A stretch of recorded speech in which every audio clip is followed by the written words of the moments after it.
Assalamu alaikum. Okay, so this is the Quranic understanding that I will be discussing today. I've been wanting to do it for a couple of days and I haven't gotten a chance to get to it, but I'm going to get to it right now.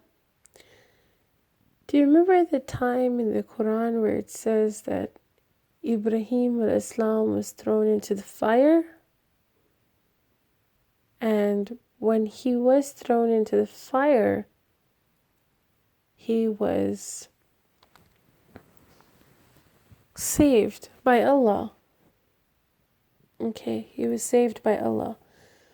But in another place, we see Musa al-Islam, okay, and God is conversing to Musa al-Islam when he went to the top of the mountain to go look for some information or some fire or some wood, to make a fire to warm up, to give warmth to his family.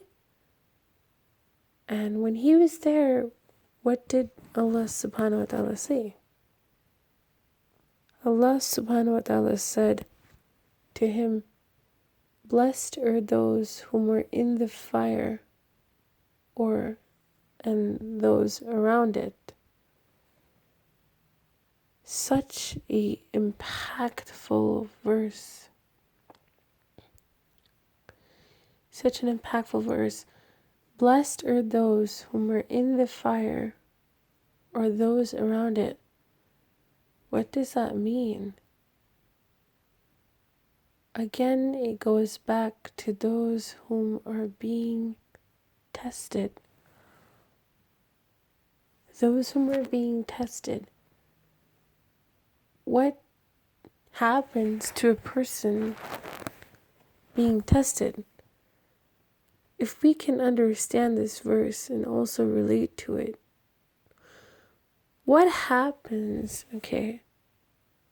Just imagine if Ibrahim al-Islam was completely perhaps shunned out by his father, his qawm, the people,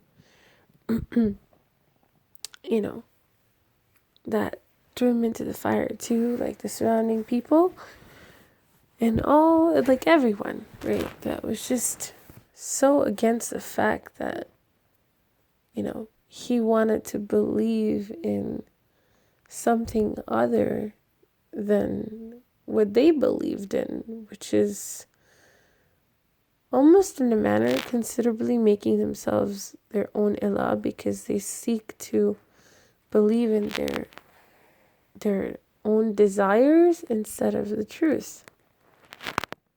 And what I mean by that, their desire, the father's desire, was to worship, stones, and to worship these things and carve stones, and that was their desire. That wasn't the truth, but that's what, they believed. Or things that were from their own accord and not from God in his way, the truthful God, the one God in his way. So in that manner, we understand that he was thrown into this fire, but what happens when you're thrown into a fire? You are immediately in a place which is the most dire condition ever. Just imagine that, there's a house on fire and, everything else around you is on fire and you're trying to get out, right? But at some moment, you kind of don't know ever if you're going to make it out of that fire even. You're just, even at a point, hopeless, you're hopeless. It's one of the considerable mannerisms I'm thinking that a person will feel for a moment of time when they're in that fire. They feel like that's it, it's over, right? But what happens to a believer? God pulls them out of that fire. Okay? God makes you survive. And that was the example of Ibrahim al-Islam. He was being tested, but God was protecting him all along. Okay? God was protecting him all along.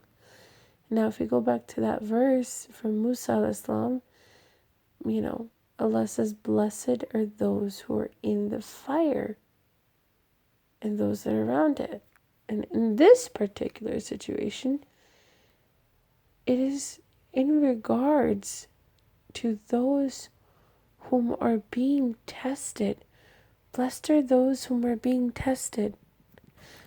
If you're not being tested, it means that you are just doing everything that you want to do, and God is doing what? He is adorning your deeds.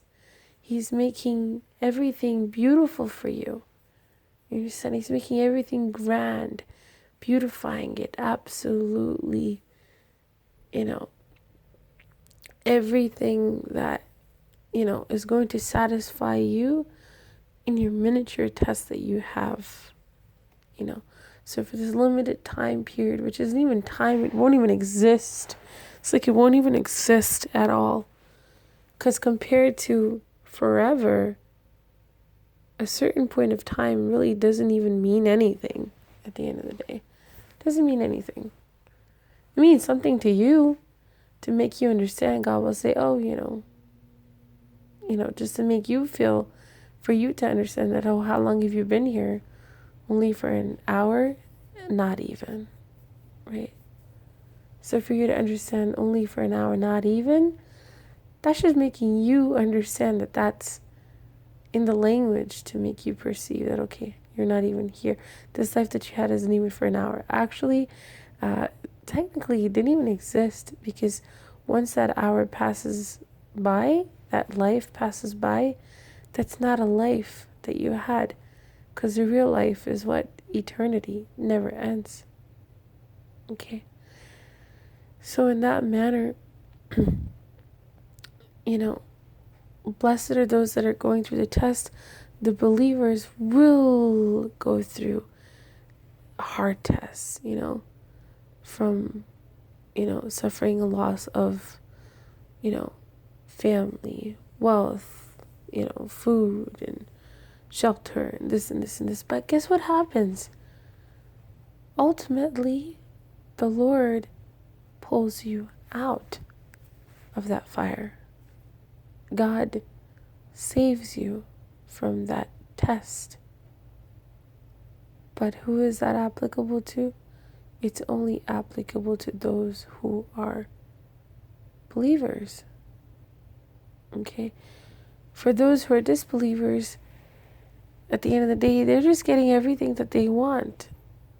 And it's made fair seemingly to them, as per the ayat. You understand? So if you're being tested, that's a sign, a true sign of the Lord loving you because you loved Him. And you're hanging on to your faith even throughout the tests. So that's the connection of the two verses I was able to come across. That's about it. Okay. So, yeah. Alright. That's it for now. Good night.